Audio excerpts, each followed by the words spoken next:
वक्फ board की मनमानी लगातार बढ़ती ही जा रही है। कभी वो मंदिरों पर दावा ठोक रहा है तो कभी राजभवन पर, कभी किसानों की जमीन पर दावा तो कभी सालों पुरानी जमीन पर।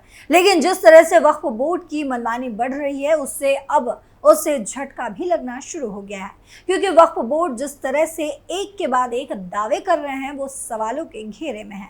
लेकिन पश्चिम बंगाल से जो खबर सामने आई है उसने वक्फ बोर्ड की चारों तरफ से फजीहत करवा दी है। क्या है पूरा मामला, क्यों वक्फ बोर्ड की फजीहत हुई है, इसी का पूरा कच्चा चिट्ठा खोलेंगे। नमस्कार, खास शो में आपका स्वागत है। मैं हूं आपके साथ पल्लवी सिंह। वक्फ बोर्ड की भयंकर फजीहत, राजभवन पर किया था दावा, बैकफुट पर आया वक्फ बोर्ड, अपने ही दावे से हटा पीछे। अभी हाल ही में कुछ दिन पहले सोशल मीडिया पर दावा किया गया कि पश्चिम बंगाल का राजभवन वक्फ संपत्ति है। जब पोस्ट वायरल हुआ तो पश्चिम बंगाल वक्फ बोर्ड ने उस दावे को खारिज कर दिया, जिसके बाद वक्फ बोर्ड की भयंकर बेइज्जती हो रही है और साथ ही उनकी पोल भी खुलती हुई नजर आ रही है।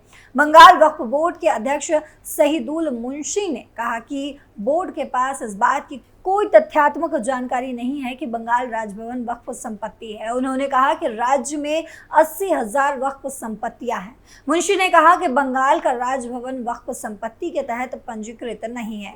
शहीदुल मुंशी ने और भी कई अहम बातें कही है, वो सुनिए। हम वक्फ रजिस्टर रखते हैं और जो हमारी संपत्तियां हैं उनका हम उसमें जिलेवार नामांकन है। बंगाल में वक्फ की करीब 8,000 नामांकित संपत्तियां हैं, जबकि कुल संपत्ति करीब 80,000 हैं। इतना ही नहीं, मुंशी ने कहा कि कोई भी आरटीआई डालकर इसकी जानकारी हासिल कर सकता है। बंगाल वक्फ बोर्ड के अध्यक्ष शहीदुल मुंशी ने भले ही बंगाल राजभवन को वक्फ संपत्ति मानने से इनकार कर दिया, लेकिन ममता बनर्जी की सरकार में मंत्री जैसे संवैधानिक पद पर बैठे सदीकुल्लाह चौधरी ने यह दावा किया था। बंगाल में सामूहिक शिक्षा मंत्री चौधरी ने 16 नवंबर 2024 को मीडिया से बात करते हुए दावा किया था कि धर्मतल्ला से लेकर कॉलिन स्ट्रीट तक वक्फ संपत्ति है। हालांकि राजभवन के वक्फ संपत्ति होने को लेकर बड़े बड़े प्रसिद्ध अखबारों ने एक विस्तृत रिपोर्ट छापी है। इंडियन एक्सप्रेस ने 11 सितंबर 2013 को अपने वेब पोर्टल की रिपोर्ट में कहा कि 12 इमामों सहित 22 मुस्लिम संगठनों ने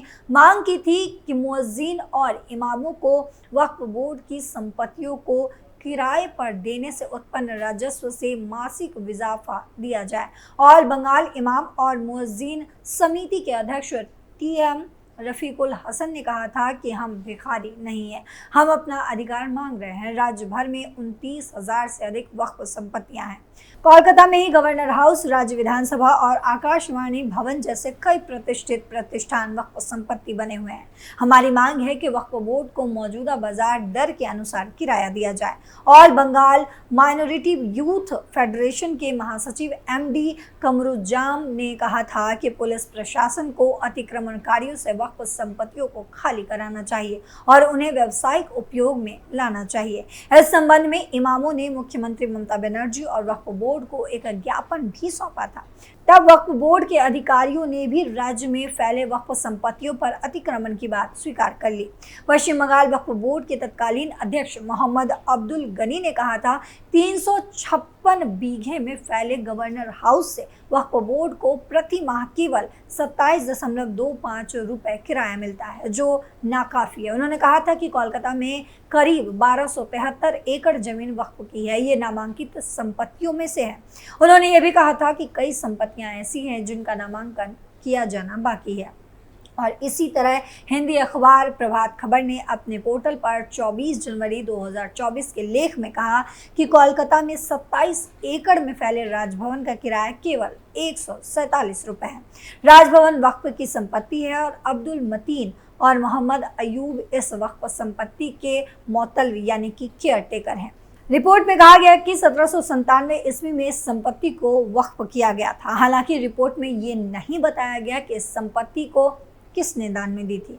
तब पश्चिम बंगाल वक्फ बोर्ड की तत्कालीन अध्यक्ष मोहम्मद अब्दुल गनी ने कहा था कि ये मामला राज्यपाल के निवास स्थान का है, इसीलिए हम लोग कोई कानूनी कार्रवाई करने से पहले इस मुद्दे पर राज्य सरकार से बात करेंगे। उन्होंने कहा था कि कोलकाता में राजभवन के अलावा और भी कई बड़ी संपत्तियां वक्फ की हैं। इन संपत्तियों के किराए के नाम पर भी भीख दी जाती है।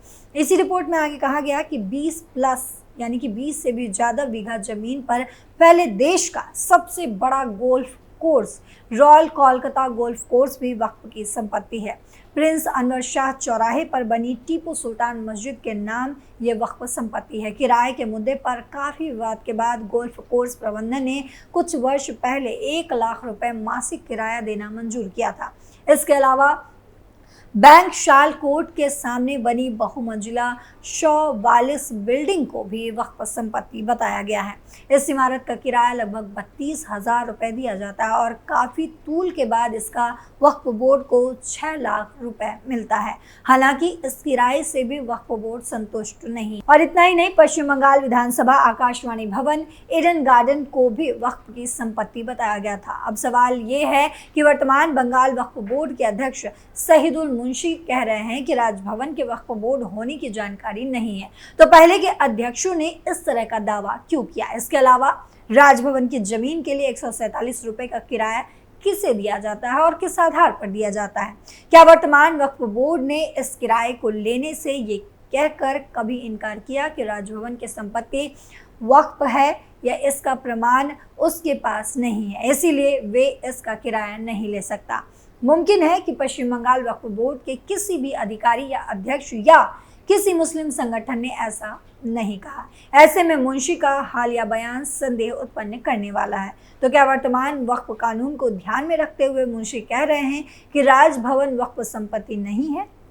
क्योंकि बंगाल की कई संपत्तियां जांच के दायरे में आ जाएंगी, जिन पर मुस्लिम संगठन और वक्फ बोर्ड पहले से दावा करते रहे। आपको बता दें कि देश के विभिन्न हिस्सों में वक्फ बोर्डों द्वारा हजारों साल पुराने मंदिरों से लेकर हिंदुओं के गांव पर वक्फ संपत्ति होने का दावा ठोका जा रहा है। कर्नाटक, तमिलनाडु सहित कई राज्यों में पिछले कुछ दिनों से ऐसे मामले सामने आ रहे हैं। इस बीच मोदी सरकार वक्फ संशोधन बिल शीतकालीन सत्र में पेश करने की तैयारी कर रही है। इसको लेकर वक्फ बोर्ड में हाहाकार मचा हुआ है। रेलवे और रक्षा मंत्रालय के बाद वक्फ बोर्ड भारत की तीसरी सबसे अधिक संपत्ति वाली संस्था है।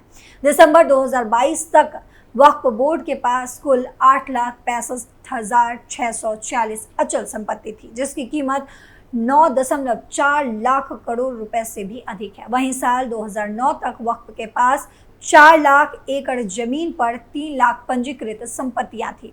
पिछले 13 सालों में वक्फ की संपत्तियां दोगुनी हो गई। वैसे जिस तरह से पिछले कुछ महीनों में वक्फ बोर्ड का अलग अलग जमीनों पर दावा करना शक के घेरे में जरूर आता है, तो चलिए आपको बताते हैं कि आखिर वक्फ बोर्ड ने कैसे कैसे अपने दावों से सबको चौंका दिया।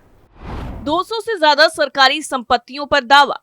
दरअसल अभी हाल ही में वक्फ संशोधन विधेयक की जांच कर रही संसद में समिति को केंद्र सरकार के अधिकारियों ने बताया कि दिल्ली में 200 से ज्यादा प्रॉपर्टी जो 2 अलग अलग सरकारी एजेंसियों के कंट्रोल में थी, उन्हें वक्फ की संपत्ति घोषित कर दिया गया है। शहरी विकास और सड़क परिवहन सचिव और रेलवे बोर्ड के चेयरमैन ने दूसरे मंत्रालय के अधिकारियों के साथ मिलकर वक्फ विधेयक पर संयुक्त समिति को अपनी बातें बताई। विपक्षी सदस्यों ने सचिवों से सवाल किया कि जब रेल मंत्रालय जैसे मंत्रालयों के पास खुद के नियम और ट्रिब्यूनल हैं, तो फिर ऐसे बिल की क्या जरूरत है? सूत्रों ने बताया कि विपक्षी सदस्यों ने अधिकारियों से पूछा कि कई सरकारी एजेंसियों ने वक्फ बोर्ड के साथ जमीन के विवाद से जुड़े केस जीते हैं और जमीन भी उनके कब्जे में है, तो फिर इस बिल की क्या जरूरत है? सूत्रों ने बताया कि विपक्षी सदस्यों ने तीनों मंत्रालयों के अधिकारियों से बिल के नियमों के बारे में सवाल पूछे, क्योंकि ये नियम उनके मंत्रालयों के कुछ कानूनों को खत्म कर सकते हैं। सूत्रों ने बताया कि विपक्ष के जवाब में बीजेपी सांसद निशिकांत दुबे ने सुझाव दिया है कि उन्हें यह सुनिश्चित करने की जरूरत है कि वक्फ की संपत्ति का इस्तेमाल धार्मिक और कल्याणकारी कामों के लिए हो, न कि निजी फायदे के लिए। सूत्रों ने बताया कि दुबे ने यह भी कहा कि कुछ संपत्ति वक्फ संपत्ति के बजाय शत्रु संपत्ति अधिनियम के तहत भी आ सकती है।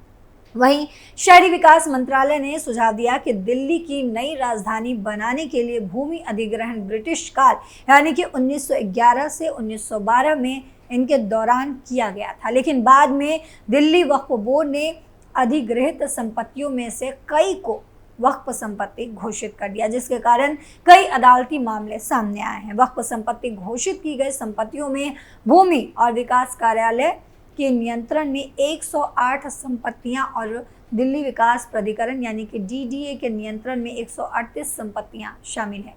यानी कुल मिलाकर वक्फ बोर्ड पर इस बार दावा उल्टा पड़ता हुआ नजर आ रहा है। कच्चा चिट्ठा में फिलहाल के लिए इतना ही। बाकी खबरों के लिए देखते रहिए कैपिटल टीवी। नमस्कार।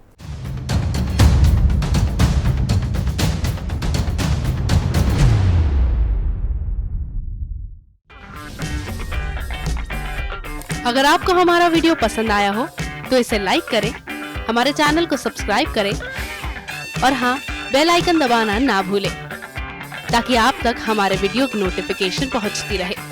आप अपना सुझाव हमें कमेंट बॉक्स में दे सकते हैं। हमारे साथ जुड़ने के लिए शुक्रिया।